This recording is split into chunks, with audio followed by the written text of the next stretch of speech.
What the? Yeah!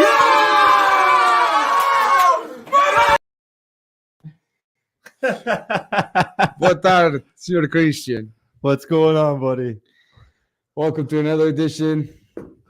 Tudo Tuga, the Everything Portuguese Soccer Podcast. I'm Mitch Christian. I'm Christian Frere. It was another exciting, emotional, crazy game at the 2022 FIFA World Cup in Qatar. I again have no voice. Yo, steer it down. Can you play that video one more time, man? I want you guys to catch what Mitch was trying to say right at the end. We lost connection. What the? Yeah! Mama, caralho! That's what he said. I love it. That was the second goal. So obviously, you guys all watched Portugal taking on Uruguay today. A big 2-0 win, sending Portugal into the round of 16 of the World Cup. It was going to be a tough game. We knew it was going to be a tough game. We talked about how tough of a game it was going to be for Portugal today, and I think we did the job. We got it done, and we're going on to the next round for the first time. This is actually the first time. Only the second time Portugal has been able to qualify for the round of 16 after the second game. The only other time we were able to do it was in 2006 after we beat Iran. We beat Angola and then Iran in the second game. That's so only the second time we've been able to qualify right after game 2. Yeah, definitely a tough game, man. And you know what? The result looks sexy, 2-0, but it doesn't say everything, man. First So let's jump right into it, guys. First and foremost, let's look at Portugal's starting 11 for this game. Christian, your thoughts. Let me just run through it and then you give me your thoughts. So we started with Diogo Costa in net, João Cancelo, Ruben Dias, Pep, Nuno Mendes, Bernardo Silva, Ruben Neves, William Carvalho, Bruno Fernandes, Cristiano Ronaldo, and João Felix. Your thoughts on the starting 11? I mean, in a way, I never want a player to get hurt ever, but in a way, it was a blessing in disguise. Danilo went down.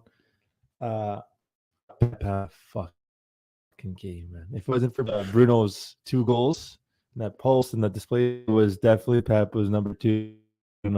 Best player on the field. Ball, absolute leader.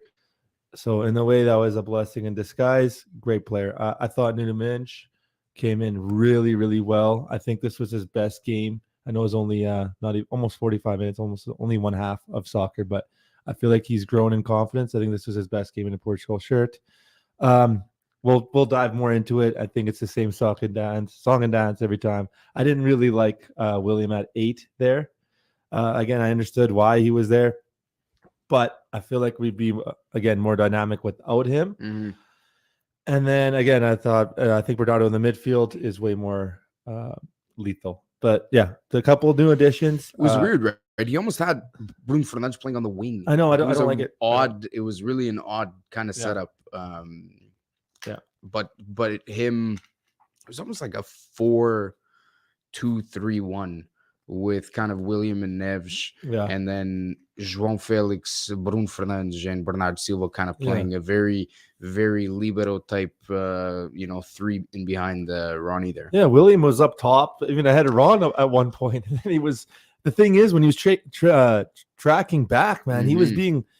I mean, his work rate was high given how fast he is and all that stuff. Yeah. But it got to the point where even on I think it was the Bentancur chance, he was just tracking back so slow, man. I mean, you gotta shut that shit down right away before that chance. And it was a big save by Diogo Costa, which again we'll dive into more. Had an amazing game. So let's talk about the first half. 0-0 at half. What did you think about the first half? I felt like the first part of the first half was all Portugal. I don't know if you agree. I thought we looked good. We looked better in possession today. We looked better in possession, more assertive. We talked about in the first podcast. You've seen that possession, but it was going somewhere. We were trying to take it to them. Yeah. We talked about a lot about that the first podcast. So first 25 minutes were okay, but then towards the end, Uruguay grew into the game. They had a few big chances, and I think they left the first half thinking they should rightfully be 1-0 up. Given the chances, I think they could. By Diogo Costa, huge. Man. We talked about whether or not he starts today after the little bit of a fumble he made at the end of the Ghana game. but what a save that he makes on Betancourt. Massive save. And foi com os tomates, pá, viste? His fucking ball Man, save. The ball save, man. Hey, whatever you got to do to get to get the save, man. That's why they say, especially for goalies, the no nut November was popular. You know, big. You gotta get those ballers big and open those up, make a big save, right? But all jokes aside, man, you got to put everything in front of that ball. The World Cup, leave it all out there, and you did. Man. Hey, we'll take it. We'll take it, man. We'll take it. But can we just talk about how weak William looked on that play? Like we talked a little bit about, and you mentioned more the same song and dance from Fernando with William in the middle. I mean, can we just dive into this a little bit today? Yes. I still don't know what exactly it is that Fernando Santos sees that William brings. So I want to read to you guys what Fernando Santos said in the post-match press conference about why he chose to go with William. Let me see if I can pull it up here for you guys, because it just boggles my mind. So, a escolha do William Carvalho para o lugar do lesionado Otávio. O William é mais cerebral, corre rápido, a 2 toques, além de outras situações que analisamos. Pelo conjunto de tudo foi o escolhido, mas podia ter sido outro que seguramente daria igualmente uma boa resposta. Man, I just you watch him play, man, and he's got such a. Don't get me wrong, I don't want to shit all over him, because he does have some good qualities about him in terms of just he calms the game down. He brings a little bit of stability. He's not fumbling around with the ball. O jogo morre nos pés dele. Like the game just dies at his feet, and he just brings this kind of calmness. But I think that's, as much as that might be why Fernando Santos likes him, to me, that's why I don't like him, because he's not dynamic, and we need a fast ball-moving midfielder. And he's not a destroyer like a Palhinha, right? So to me, Ruben Neves already, he does the dynamic work. He's kind of your ball-moving center midfielder. But I was talking to some guys today that were just shitting all over Ruben Neves for the game that he had today. And I thought it was unfair, man, because Ruben Neves, to me, showed once again why he's an absolute lock on this team, man. His ability, number one, his off the ball work rate is ridiculous. But his ability to get back, his ability to grab the ball in our own half and give you that breakout pass ability is so key. He tracks back. He's a very good CDM.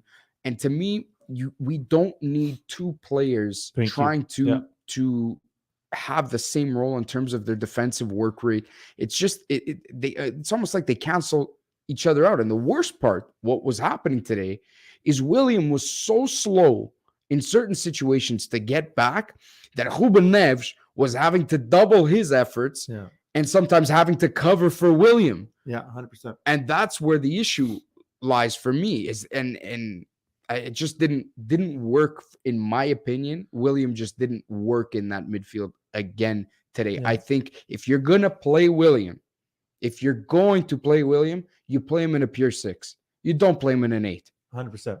You don't play him in an 8. I agree with you. And in the I think it was the Betancourt chance.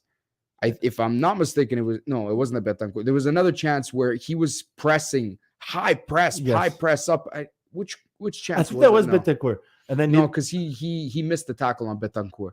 He missed the tackle on Betancourt. There was a chance where he was caught pressing high up the field, and he gets there was a big opening in the midfield. It was just caught the midfield. It was when Ruben Neves ended up getting the yellow card. It was. Yeah. It was when there you go. Ricky is saying it exactly. That's when Ruben Neves got the yellow card. Thanks, Richie. But that's what happens when William is in there sometimes, man, and he gets into these positions. He's way too slow to recover and get back, and that's where Ruben Neves is sometimes caught. Like I say, doubling his efforts to try to cover for William, and then that's why sometimes he looked so gassed, and sometimes he was out of position, sometimes he was not making the best of passes. I think he was just a little bit gassed today, but man, quality overall. quality overall. But I liked the way Portugal looked today, especially in the first half on the box. We talked about the fact that we didn't think Portugal looked Exactly. very good Exactly or very comfortable on the ball today. I was worried when I saw the lineup for Uruguay, the fact that they went with a 3-5-2 today. That was totally strategic, man. They know that Portugal typically struggles, but I think that's honestly what did them in today. I think they're not totally comfortable playing that system. They don't normally play it. And I think it ended up being their downfall today because I think they tried to maybe take advantage of a weakness they know that Portugal has playing against teams. But because they're not totally comfortable, because you really have to have a lot of speed on the wings to make that system effective, because what you're essentially trying to do is you're trying to catch our fullbacks high up the field and then catching us on the counterattack on the wings. And they just weren't able to do that today. 100%. You know what? One of the topics I thought you hit the nail on the head, which I was about to jump into too. I totally agree with you. I think having both William and Neves on that field together, I think only one of those players with the criteria and the characteristics they have would have been good. William, like I said, he was everywhere. He was playing up front, side to side, back, but he's not fast. He's not fast enough. And I found him really, really tired in the second half. That's where I think, I don't know if you guys, again, it's the end of the game. I get it. They're more open. There's more space to run it behind. But when Matheus Nunes came in, what a fucking sub that he came in. He came in right away, made that guy fall on the ground with a nice little move. That's what I was talking about. A player like Renato, a player like Matheus Nunes, that good box-to-box that can bring the ball forward. I think if you're going to play a William, you play him like as a 6, like I agree, and you have a box-to-box like Matheus Nunes or even a Vitinha. Mm-hmm. Or even we brought up so many times, have Bruno and Bernardo in the midfield and then add Leão on the wing. Again, I agree with you totally. Having both those players, it slows the game down a little bit too much. And I mean, don't get me wrong. If we're winning like 2-0, that's when I'd bring in a William. That's when I'd bring in a João Mario. That's when I bring in a Danilo to calm the game down, hold possession, pass the ball along the back. That's what they do best. But times where we got to break teams down, I mean, he just brings the ball left to right. You know what I think we're still missing? We looked good on the ball today, but there was still a very, very low percentage of good quality scoring opportunities, especially inside the 18-yard box. 100%. We had one shot from inside the 18 today that came from João Felix in the 52nd minute in the second half. We got to, just throw up those stats, so good possession stats, but in terms of shots, man, it was that's where I feel we're still lacking is the quality of actual good scoring opportunities from within the 18. It's like we're really good on the ball. We're really good at circulating the ball outside of the 18, but it's that final third that it just seems like there's something still missing there. We're 100%. Not getting the quality chances up front. I don't know about you, and don't get me wrong, I don't mind Ronaldo coming back and getting the ball, but I felt like there was almost too much of that today. Ronaldo was almost playing way too deep today in our own half, like in kind of tracking back. He was trying to get on the ball, which I know he likes to do, but we really need his prowess in that final third and making those runs and trying to kind of break through that back line and get into the 18-yard box to create some scoring opportunities. I still don't feel that we're quite doing enough or doing a good enough job at creating those solid goal scoring opportunities. I think the kind of two players we're missing, I know he's not there, a guy like Pedro Neto or Rafael Leão. When we got to break teams down and we're in possession, sometimes I brought this up last podcast. Precisas jogador para jogar o jogo. When there some flair, somebody to create something out of nothing. Leão, we'll talk about him a little bit more today. He didn't come in too well, but there was moments. And a lot of guys hated on him for shooting that at the end there because he burned 2 or 3 guys and he shot. But in a way, that's almost what we need. Open the game, get a chance. That time it didn't work out for him. But those kind of players that can open up the game, create something out of nothing, in games where there's teams holding the ball, sitting behind the ball, defending, Those are the kind of players we need. Yeah. Not like a Williams circling the ball around. We need to run at them and create something out of nothing. So another bit of a worry in the first half was Nuno Mendes. Obviously, sad scenes, sad to man. see Him going off the field in tears. Obviously, if a player's in tears coming off, he probably knows it's a bad injury. Yeah. We still don't know the full extent of it. Fernando Santos just kind of commented saying he hoped that if he caught it early enough, he didn't overextend something that was probably already causing him issues. That's why he didn't start in the first game.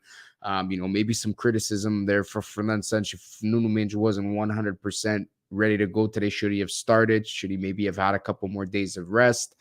I mean, hindsight's always 20/20, but a big loss, man, because we saw the difference that Nuno Mendes made on that left-hand side. And kudos to you, Christian, because I've always kind of been a flip-flop when it comes to Nuno Mendes in terms of whether he should be a lock on this team.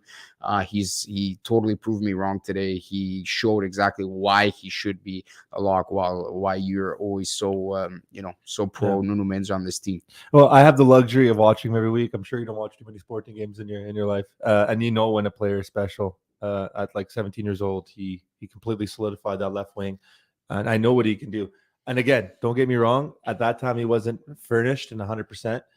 And even in games, sometimes he'll make a little bit stupid mistakes. But I feel like going to PSG, you see a grown, more furnished, polished player there. Yeah. He's looking really good. And I mean, I'm going to go bold here, but I think he's top 5 fullbacks in the world, and potentially going to be the best fullback in the world if he keeps it up. And of course, avoiding injury. I really like that. And then going into this World Cup, a lot of guys talked about our left side. I brought it up again, last podcast.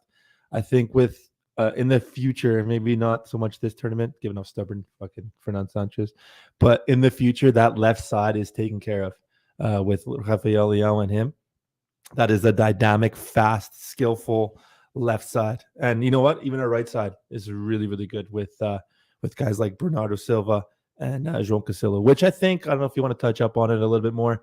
João Cancelo had a hot and cold game. There was moments where I don't know if something's wrong with him psychologically, because we know what kind of player he is. It's not like he's just coming up and then he's not a vet. He's a vet. We know what he can do. We know the caliber he is. We say that he's sometimes the best right and left back in the world, and to his standards, he is.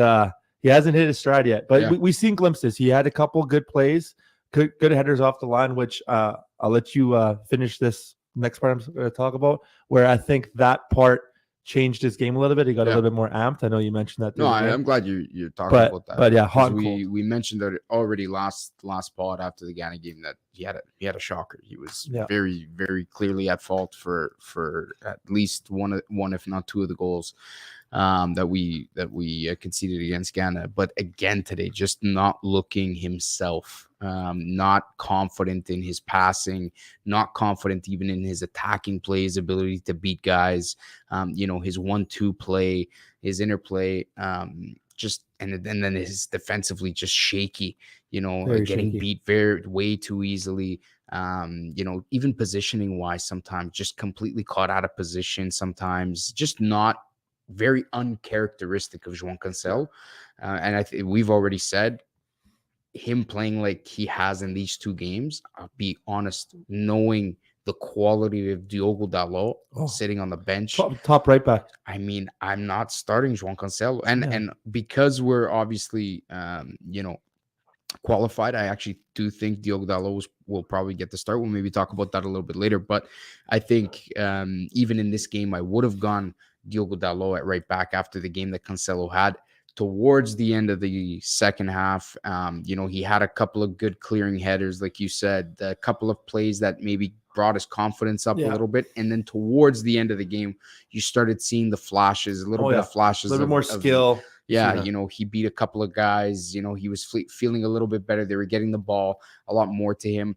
That was one thing that I thought Portugal didn't do enough of in that first half. And even in the second half was the speed at which they switched the play. And we talked about this again in the first game against Ghana, the importance of switching that play and keeping the game really nice and stretched. Yeah. And that's where a lot of people kind of talk bad about Ruben Neves, that's where Ruben Neves is key because his distribution game, even João Palhinha is very good at this. He does it all the time in Fulham.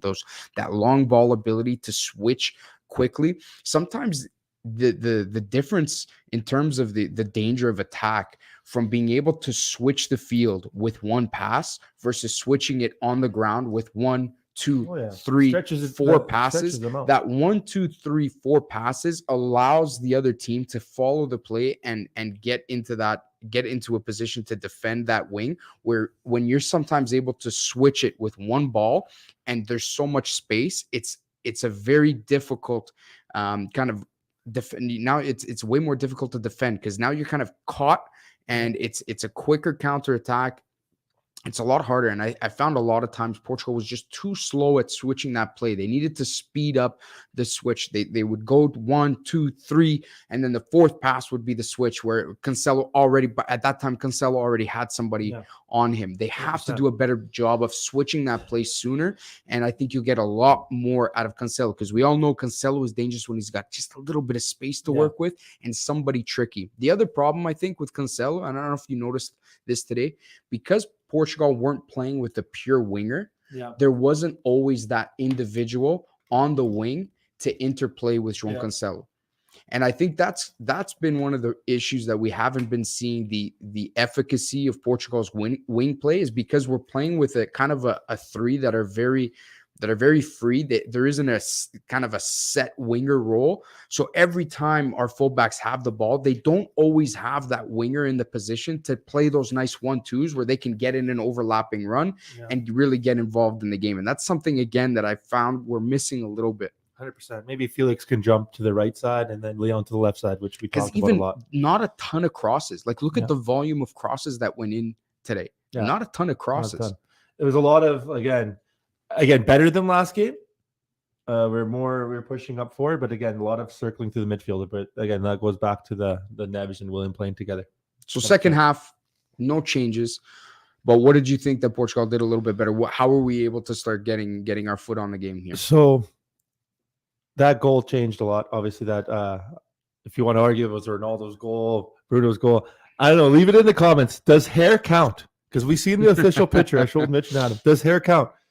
Because if you have a fro and it hits your fro when it goes in, it's a goal. I don't know where I stand. I mean, at the end of the day, it doesn't matter. But the goal's a goal. But after that, of course, which is normal, Uruguay started pressing us. But I don't know what you thought, Mitch. I don't know what you guys think in the comment section. I think Fernando Santos was way too late on the substitutions. We were talking about it. It was about the 60th minute. We can read the game. We can see when they're playing. We can see Neves was really tired, and rightfully so. He put in a game. His work rate was really high. William was really tired. And we could see them, man. And Uruguay was growing. They even hit the post. They had a couple big chances. And, man, you want to make those substitutions to try to avoid those situations. You want to bring in a guy like Palhinha, a guy like Neves, or fill in the blanks. We have so much talent on the bench. Even a guy like Vitinha, good box-to-box. To switch up the midfield because they put in a high-level game, work rate, and they were tired. And I felt like Fernando Santos, again, got lucky because I think he held off way too long to make those substitutions. And then, again, when they did go in, made a huge difference. Calmed down Uruguay. I think we were the team that had a better chance of scoring after those subs than Uruguay did. I think it calmed down the game. We held possession. There's even that run I brought it up earlier with Nunes where he made that guy slip. We were more direct. Bruno Fernandes hit the post. I mean, we looked a lot better, and those subs should have came in sooner. But at the end of the day, he gets the 3 points, and we're all happy, and his job is saved. But there's still those rookie mistakes, and he's no rookie. He's been around for 40 years, but those certain mistakes that can make or break games. And soccer is all about moments. I talk about it a lot. That Diogo Costa save first half would have been 1-0 Uruguay. That shot off the post would have been 1-1. Those moments it's a game of inches, man, and changes the whole dynamic, the whole outlook of the game. And I think a lot of those situations, of course, not the Diogo Costa one, but in the second half, that post and those chances could have been avoided with earlier subs and locking down that midfield or at least freshening it up again. I don't know what you thought, Mitch. It was a game of hairs today, man. It was. The hairs on Cristiano Ronaldo's head and the pintelhos on os colhões de Diogo Costa, man. It was all, it was all Balls of steel, man. And he walked it off like nothing, man. He walked it off. Balls of steel, man. Yeah, I mean the goal. I mean, there's a lot of people making a lot of fucking, already the media saying, "Oh, how did Ron take credit for Bruno Fernandes' goal?" And honestly, man, I think he was just celebrating. Whether it was his or not, I think he maybe felt a slight contact if it brushed, his hair, whatever. I think he was just super excited. He was celebrating with Bruno Fernandes. I think the media is already making too much of it. I think he didn't even do his classic C. Yeah. If he really thought it was his, he may have done that. I really don't think it was a big deal. He was celebrating the goal, whether it was credited to him or Bruno. I don't think he really cared. But I do want to talk about Bruno Fernandes for a second. 2 goals, 2 assists. We talked a lot about João Felix being his tournament to come out, and I think he had another good game today. But Bruno Fernandes, man, he's been, again, not in the first half, a little bit quiet, not totally the Bruno Fernandes we're used to seeing, but man, when it mattered, he showed up, and he's a big player for us today again. Made some big passes, made some big plays. Obviously, credited for the first goal, for the Seleção, and then the big penalty shot. I don't know how the guy has the balls to take penalty shots like that, man. It is, oh my God, it's so risky to take penalty shots. I think the way that he does, but it's he's got it down to an art. He's very good at it, and he was a big player for the Seleção today. He was a big player, and I think arguably he's been our best player. It's hard to argue against that. 2 goals and 2 assists. So it's good to see guys again outside of Cristiano Ronaldo stepping up. And we talked about the passing of the torch kind of to João Felix, a little bit of the passing of the torch to Bruno Fernandes as well, because he is a big player for us. He's arguably one of our best players, and he needs to step up. These are the tournaments that he needs to show his leadership, and it's good to see Bruno Fernandes playing the way that he did today. And man, last tournament we talked about this a lot, and we beat him up a little bit. It was Bruno, Bernardo, João Cancelo, and again, and I've seen Richie bring up that he didn't even cross half last tournament.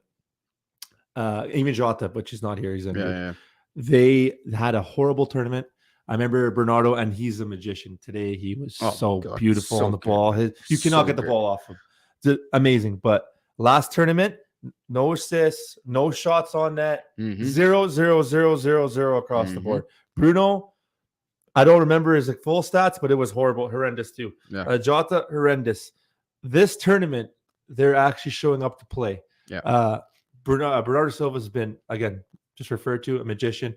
Bruno Fernandes, again, he's growing in confidence. There's not a player that has been more criticized than Bruno, and rightfully so, because we see what he did in United, and he didn't really solidify himself in the national team for the longest time. And I finally think he's reaching that level.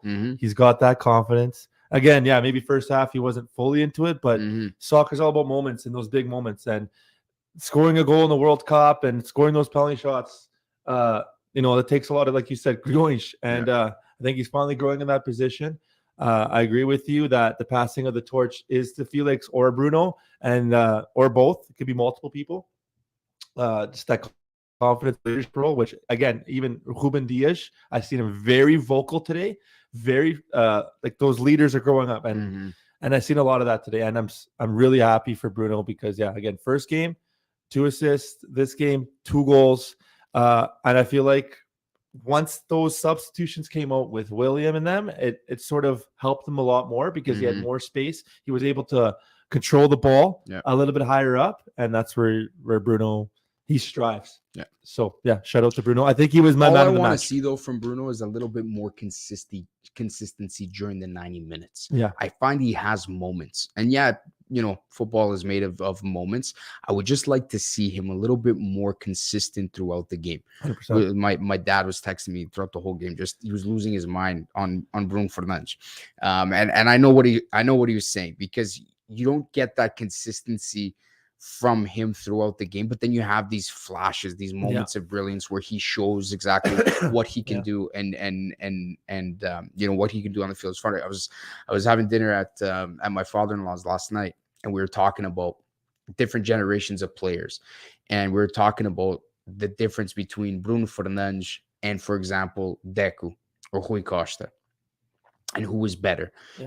And my argument was, as good as Bruno Fernandes is, I find he just lacks that consistency, that ability to consistently perform and throughout the 90 minutes and be that constant threat, like kind of a Deku was. At any time, Deku could pick up that ball in the midfield, and he would. It was like silk, man. The guy was, he would burn one guy, burn two guys, play a ball here, play a ball there. He was just that constant threat. Whereas Bruno Fernandes can kind of fall asleep a little bit, and we see this lots with United, man. He's very inconsistent with his performances. It's the one thing about Bruno Fernandes that if there's something preventing him from being that next level of great for Portugal, it's just his level of consistency I find during games. And that's something that I'd like to see a little bit more from Bruno Fernandes. 100%. And you know what? It looks like he's growing into that role. Yeah. I mean, whether he hits there or not. Yeah. But I mean, again, I talked about it just now that you see growth. You see growth. There's so many times of defending this guy because you know what, I don't blame a lot of people. They didn't watch him in like the Liga NOS. And I'm arguing like, listen, man, this guy's special. Yeah. He is an amazing player. And then finally in United, he got that stage and he broke records. He did good. But then now Portugal was hard to argue, man, because he would like exactly what you said. He'd go missing, inconsistent. And his first few tournaments even for Portugal were very lackluster. A lot of times. Even last tournament, he didn't even get started a couple of games. Yeah. But yeah, finally, Bruno has arrived. But Bernardo Silva today, man.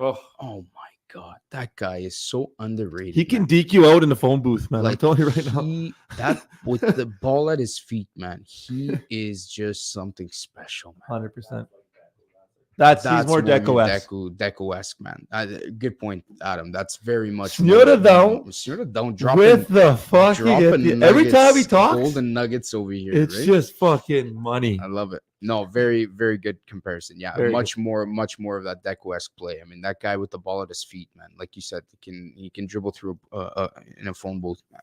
It's unbelievable. Yeah. Like he's just his ability to you can't get the ball off him. He's got such a low center of gravity, and he's just so good with the ball at his feet. And it's almost like he always does the right thing. 100%. Like you hardly see him really fuck up and make a big mistake or a bad pass. Like he seems to just always do the right thing with the ball at his feet, and he's always very well positioned. The only thing, and this is not a knock because he's a special player, but if I was his coach, I would like Bayern Munich does this well. I would put him in a gym, get him in shape, because every time, I don't know if you guys ever see the Bayern Munich players before and after. Yeah. After like a season, they're like jacked. I feel like he's just lacking a little bit of grit. If he had a little bit more grit, more Maduro, he could take that game to even a higher level. Yeah, I agree. My favorite player today, hands down, my favorite player today was Pep. Yeah, and you know what? That's for those who know Mitch. You know he's not the biggest fan of Porto. Okay, let's put that. And he's the Porto captain, so this is how you know he was legit. When it comes to the World Cup, when it comes to Seleção, I don't care, man. I know, but I'm just saying. Pep today shows why that guy is arguably the greatest center back this Seleção has ever seen. I put him just Ricardo Carvalho as the best center back we've ever had. They're 1-2. But it's a 1-2. I mean, that guy today, you saw the difference in our back line from a Danilo Diaz pairing to a Pep Diaz pairing. Yeah. Different gravy, man. I even think Ruben Diaz plays better with Pep there. Yeah, he does. He does. I've seen a different level. But this is, and I could, because I played center back. Man, you play better when you have more confidence with who your pairing is. It just gives you more confidence. It gives you more confidence to play the ball back to him. If you know how he plays, you kind of play off of each other and you play to each other's strengths.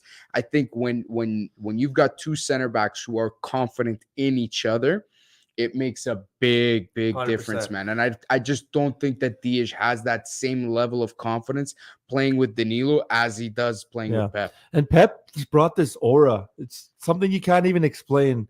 It's just this aura, just this stability, positioning of it was more vocal, and man, even little things.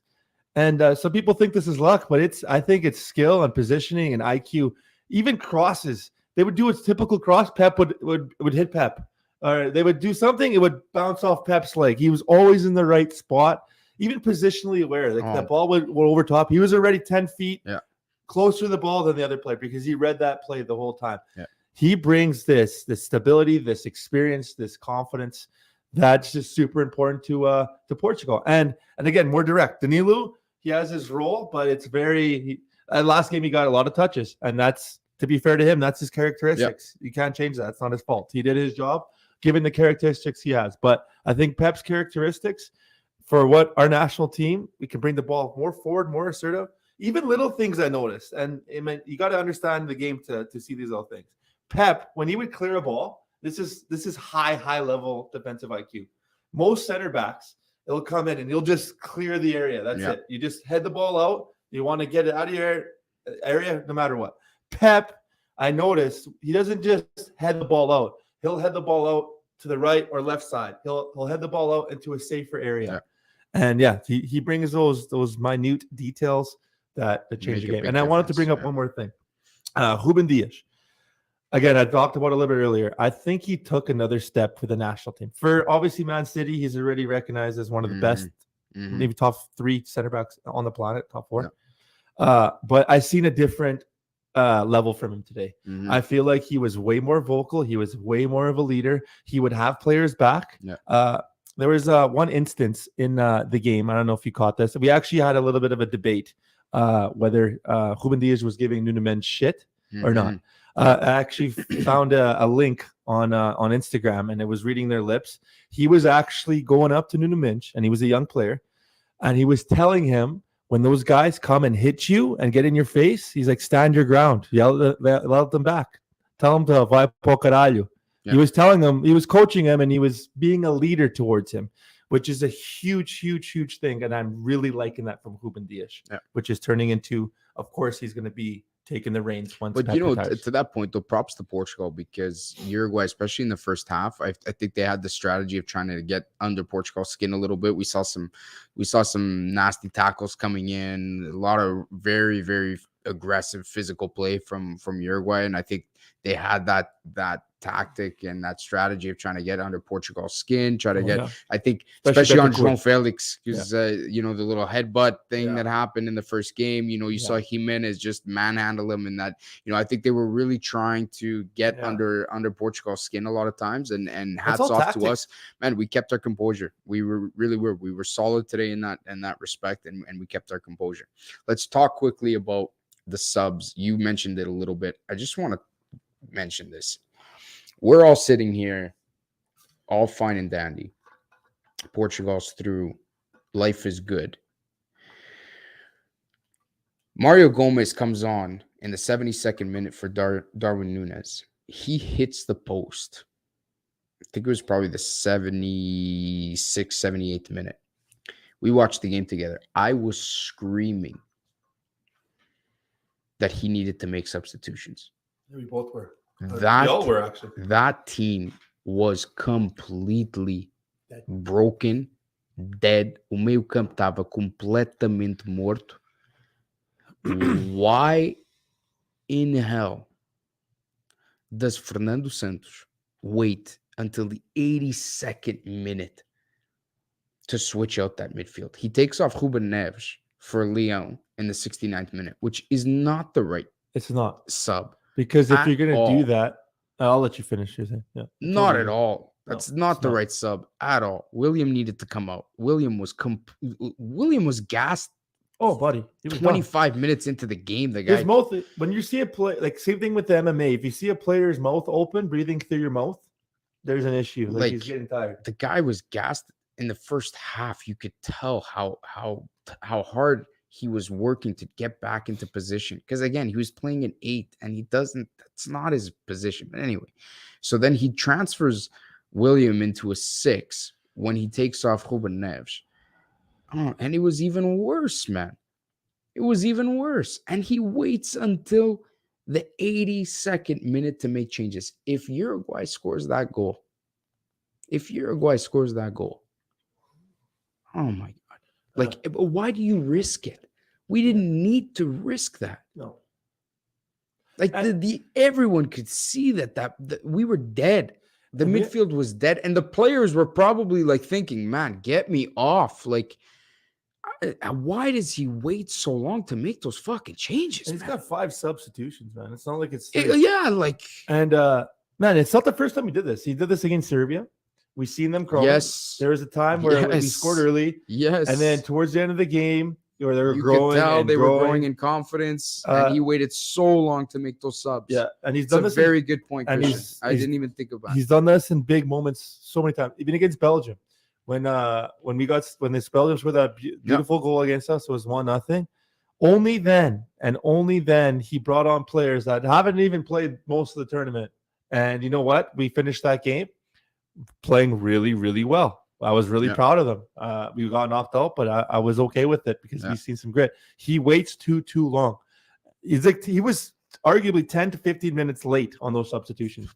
And like I touched about it earlier, it changed the game. Right when those players came on, I said it as a joke, but I was like, when Palhinha comes on, the game's over. He brings on Mateus Nunes for João Felix, Gonçalo Ramos for Cristiano Ronaldo, and João Palhinha for William Carvalho.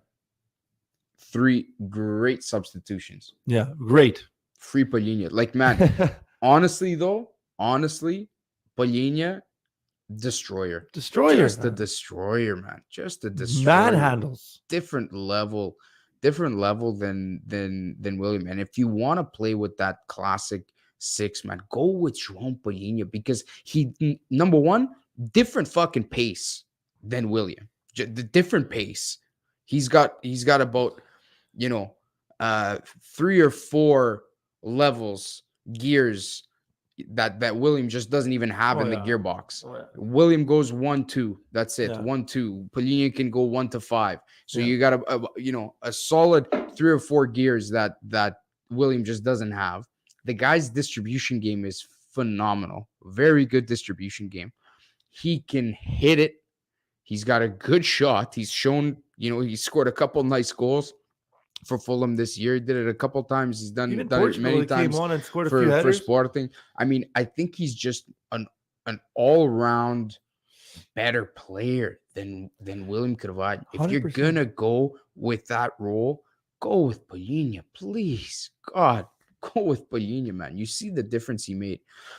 Also want to make a shout out to Mateus Nunes, who came on very well today. Wow. I know we talked a lot about Mateus Nunes making this team over Renato Sanches, but I really like the way Mateus Nunes came on see today. What he made that guy slip. Oh, that should be all over social. It just eats him up. That's what he does, though. Yeah. That's his style. And I was glad he came on because the game probably needed him about 15 minutes earlier. 100%. But I'm glad he came on. And to be fair, man, I mentioned that earlier. I was like, man, this game needs a Mateus Nunes, 100%. Especially when space starts going up. He is killer on the counterattack, killer at bringing the ball up. And again, I'm going to hit the nail on the head again. We were missing some flair. When the games we need some creativity. He brings that, man. Brings that 100%. And I think you want to make a statement against South Korea. I mean, we're pretty much in. I'd play him and Palhinha. I think Ronaldo, in my opinion, should not play that game. I agree. I'd put new players. And again, this is not taking them lightly. We have a great bench. Arguably, we have better players on the bench than on the field. So I think this is a game. Of course, there's still a lot on the line. If Ghana wins and we lose, we can get second. We play Brazil. We do not want that. Yeah. But that is a chance for Fernando to try new things. Sometimes a player can start even in a game like this, where again we're qualified, but have a fucking game and give the coach no fucking choice but to play them. And I think it's a great opportunity to try new players out. And I think Mateus Nunes should be one of those players. Before we go on to the game against South Korea, I just want to quickly talk about the penalty shot. So obviously, Portugal getting the penalty shot today. later in the game, it was Bruno Fernandes who was the catalyst for it. He was put a ball through Jimenez's legs. Jimenez going to ground. His supporting hand is the one that stops the ball and hits the ball as he's going down. Is this a penalty shot in your opinion? Man, I've never seen a more clear penalty shot, man. But he put it through his legs. That's another thing that we forgot to mention about Bruno. He scored 2 goals and he created the penalty shot. He was going on it. So it goes through his legs. He falls down. That is not a natural position because he was cupping his hand. His hand was wide open like this. It put it through his legs. If that did not hit his hand, I don't think anybody can argue that he would be one-on-one with the goalie there. It stops a clear chance of a goal. It's a penalty shot all day. The one thing I didn't comprehend, I know it's when you get a penalty shot against you, it's upsetting. And you're always going to argue. There's always that little bit of bickering. But the way Uruguay handled that, the whole team was arguing. The fans were giving them the finger. The coach was out there. There was a little bit of gamesmanship. I thought it was a little bit dirty. They were trying to step on the penalty shot line. There's a few players that are spitting on this penalty shot line. Portugal ended up protecting it. They made a little circle around it. I just don't get why they felt so wronged by that. I thought it was a clear penalty shot. You guys were my witness, Sneerdal and Mitch, that right when I seen that replay, I was like, man, it's a penalty shot. And you were like, which is right. You're like, no, man, until it's a penalty shot, I'm not saying it's a penalty shot. And I'm like, man, this penalty shot is so clear. There is no way in hell that this is not a penalty shot. And I ended up being. I think the argument is that it's his supporting arm. So he's going down on a slide tackle. You need to put your arms down in order to support your body. Yeah. So the argument would be whether or not the arm is in a natural or unnatural position. Yeah. The argument is you don't have to go to ground. Yeah. You don't have to go to ground. So when you go to ground, you are risking your arms being in an unnatural position. And if the arm prevents an attacking play, meaning the arm interferes with ball getting, because if Jimenez's arm isn't there, that ball pokes through to Matheus Nunes, I believe, who was there, or Bruno Fernandes runs around and he latches onto it, right? So either or, it prevents an attacking play. I think it's a penalty shot. A dangerous attacking play. I think he would have been one-on-one. Yeah. Anyways, whether he scores or not, we can never know. But was there a chance there to score? 100%. 100%. I thought that was a clear penalty shot. Yeah, I thought so too. A little bit of people thinking that maybe it wasn't. I know there's a lot of haters. There's the guys on TSN there that were pretty. You ever see their fucking resume? Division 4 fucking Belgian league, 0 goals, fucking 2 red cards. That's their resume. We listen to those guys. Get out of here, man. So basically, Portugal is poised to go through top of the group. Sneerdal, I don't know if you can pull up the group standings just so we can have a look and just see what things look like going into the next game. Go to add overlay there. Anyway, so we're pretty much poised to go through. The only way we don't is if we lose to South Korea and Ghana beats Uruguay. So I mean, anything can happen. We'll have a look here. So Portugal sitting in first with 6 points, Ghana in second with 3, Korea Republic with 1, and Uruguay now with 1 as well. So basically, we are kind of poised. I think the key here is going to be to try to avoid Brazil in the round of 16. Buddy. Brazil getting the 1-0 win today against Switzerland. So they also look like they should finish first in their group as well. That means we're going to be facing most likely Switzerland, Serbia, or Cameroon. All 3 still have a chance to get through. So the one thing that scares me, our football heritage, again, shout out to Mourinho.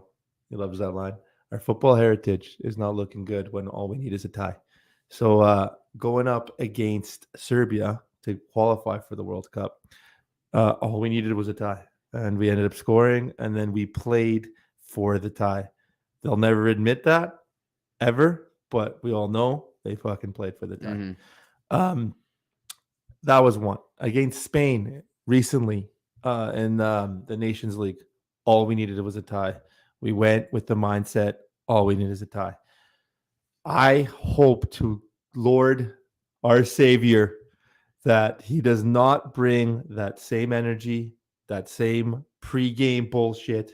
We're saying is a fucking tie is the same as a win. Because we got to come in there wanting to win. Because if we go there wanting to tie, Korea, from my understanding, unfortunately I didn't see the game, but from my understanding, for what people were telling me and from the highlights, yeah, they lost that game, but they could have easily tied and won that game. They were all over them. So if we're going to underestimate this Korean side, which has a lot of weapons, and we lose, Ghana can easily win, man. Mm-hmm. And again, our football heritage is not in our favor. Yeah. So nothing is won. And I just hope, again, repeat myself one more time, I just hope we go in there for the win. So for those of you who don't know, South Korea has the Portuguese, former Portuguese coach and player, Paulo Bento. Paulo Bento was red carded at the end of the game today, so he actually won't be on the bench for the game against Portugal, which is interesting. Do you go with wholesale changes in this game, Christian? Are you completely switching out the starting 11 here to get some frescura, or are you still starting a lot of the usual suspects and only making a couple of spots, to give some respite? So what I would do personally, and again, I'm going to reference Sporting one more time. There was an instance in the league where Sporting, they had the big Champions League game, and but that same week Porto lost, and they needed to win, right? But what he ended up doing, he switched out 8 players, and we lost to a very, very weak Aroca side. Mm-hmm. So sometimes when you switch out too many players, although they're great players, that chemistry is not there. You lose a little bit of that composure, that chemistry, and sometimes it's not good. I would personally just rotate max 3 players. Max 3 players. 3 players. Okay. Yeah. Who are you rotating? At midfield for sure. I would try. We have so much quality midfield. I don't care if it's Vitinha. I don't care if it's Nunes. I don't care if it's Padinha. You name it. I'd definitely put him in. I think our striker, I don't think it's Ronaldo. I don't think it's worth it to start him, although I think he will start. I think that's a game where I would do what you adamant about, subbing him in the 70th minute when they're a little bit more tired. That's the game I would choose to maybe do that kind of tactic. Yeah, definitely touch up the midfield a little bit. I would keep the defensive line structure. So definitely maybe just switch up the midfield and maybe add in Gutsal Ramos to start the game. Yeah, no, there's definitely some merit to that. I think I would do a couple changes. Like, to me, Dalot starts over Cancelo. 100%. I think Tony Silva, you got to give him a shot. I think I'd rest Pep, because Pep is you see the way he played today, man. There's a lot of miles on that boy. Like, I think we need him in tip-top shape for the round of 16. So I would give Tony Silva a shot with Ruben Dias at the back. I think obviously Rafael Guerreiro at left back is fine. I would definitely go Palhinha. I'd give Mateus Nunes a shot as well. I'd like to see Vitinha as well. Honestly, I would be okay doing some wholesale changes in this game. I really would. I think even making some wholesale changes, we have so much quality. I know you make a valid point. If you do that, sometimes you run the risk of these guys not having as much chemistry, and they can potentially botch the game for you. And I do agree that it is vital we finish in first. But I think there's just so much quality on the bench that I think, and I like the way Portugal plays when some of these guys hit the field. I think Ricardo Horta should get some time 100%. Out there. I'd like to see Gonçalo Ramos up there. I think there's just so much quality that 100%. We can see some of these guys shine, and I think they deserve it. 100%. And you know what? That being said, even if I do start with 1 or 2, maybe max 3 changes, I would definitely sub in these guys, given the result. But my only issue, and I've seen this so many times, and all sports, not just soccer, especially sports like hockey and stuff like that, teams that qualify early, they sort of, like take a step back, pump the brakes a little bit. That urgency is not there. And then when it comes time to the knockouts, it fucking affects them. That's why a lot of teams, again, this is a soccer podcast, I don't want to bring up hockey, but a lot of the teams that qualify very, very early and they have a lot of meaningful games, they go into playoffs. Like the Tampa Bay Lightning got crushed by Columbus Blue Jackets a couple years back, and they were like had the best record in like NHL history because they qualified so early. So it happens a lot. So I just hope that Portugal doesn't lose anything of that confidence, that Intensity. that's intensity going into the knockout stage if they make too many wholesale changes. The only argument to that would be that, you know what, starting the same guys, they might get a little complacent in that game. Whereas 100%. if you give some younger guys on the bench, they want to prove something. So they're going to come out there and they're going to want to show. They're at the World Cup. So, you know, they might come in with that. They know that this might be their only game to show what they've got on the world stage. So might kind of still give them that edge and still give them that, you know, competitive edge that I don't know that we would get complacent versus starting the same guys who might just kind of feel like, you know, we know we're locks on this team and we're through. 100%. And that's where sometimes injuries can happen too, you know. And I don't know that we want to risk, you know, injuring any of our key locks, you know. But at the same time, I do think we need to go for the win. I think we absolutely need to win. We need to avoid, even if we Brazil. lose and qualify in first, it's not good, man. We have to fucking kill them, man. So it'll be interesting to see what we do against South Korea. Final thoughts on today, man? We got the W. We've seen a lot there. Although we don't agree with a lot of the tactics, and I think they go unsaid. I think we've seen a lot more growth from the players. I think we've seen a lot more urgency from the players, a lot more confidence from the players. We have players that are finally stepping up for the Seleção. We've seen a lot of growth this game. Although there was some negative, there was a whole lot of positive. And one thing I noticed that's changing this World Cup, take it with a grain of salt, is those chances that hit post would usually go post in. Those chances, like Diogo Costa slipping and that player, you know, potentially almost scoring, would go in. I think we have that estrelinha, like they say in Portugal. We're having a lot of good things going right, where a lot of times where that luck would shift the other way.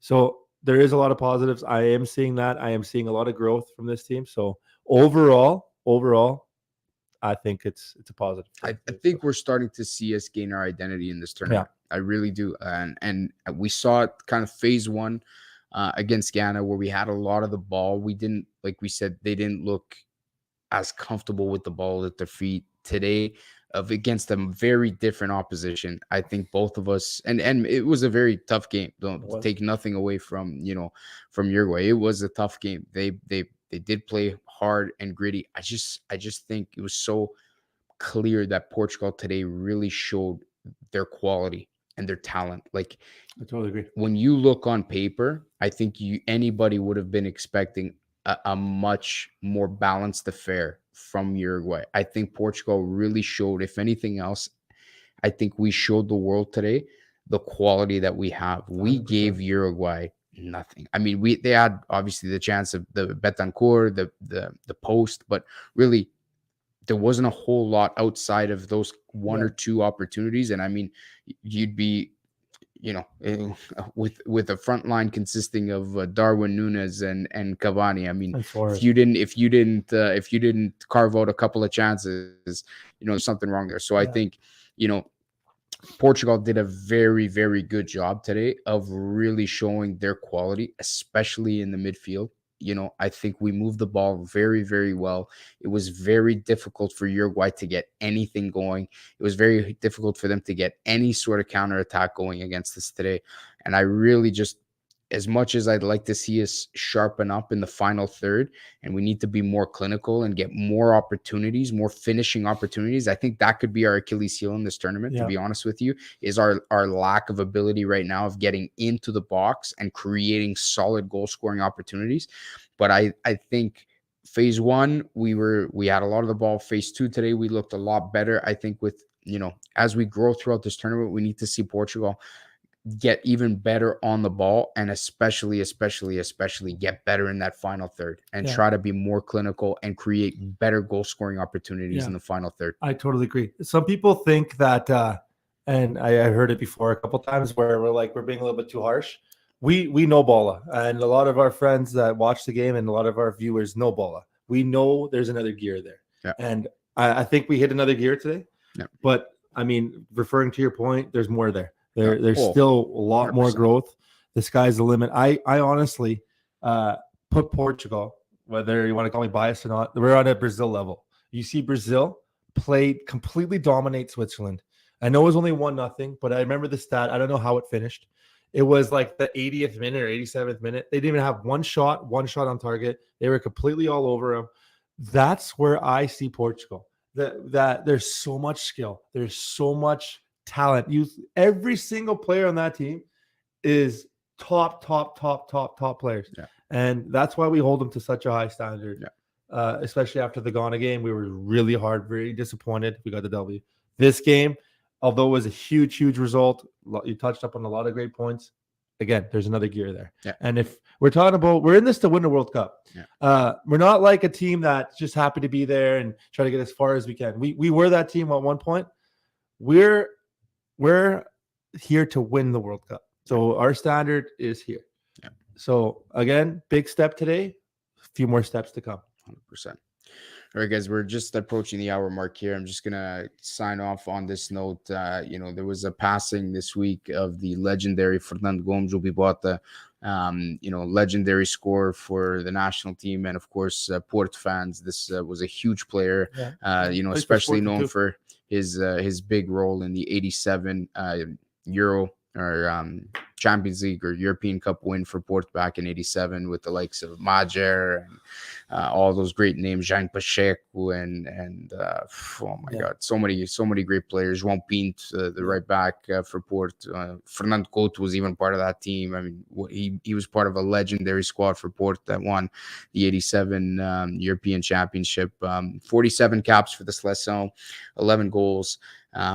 His nickname was the Bibota. Sadly passed away at 66 years old. Yeah. It was a big dark cloud over the Portuguese football nation kind of this week. The Seleção did a nice tribute to him at their training session this week. So rest in peace, buddy.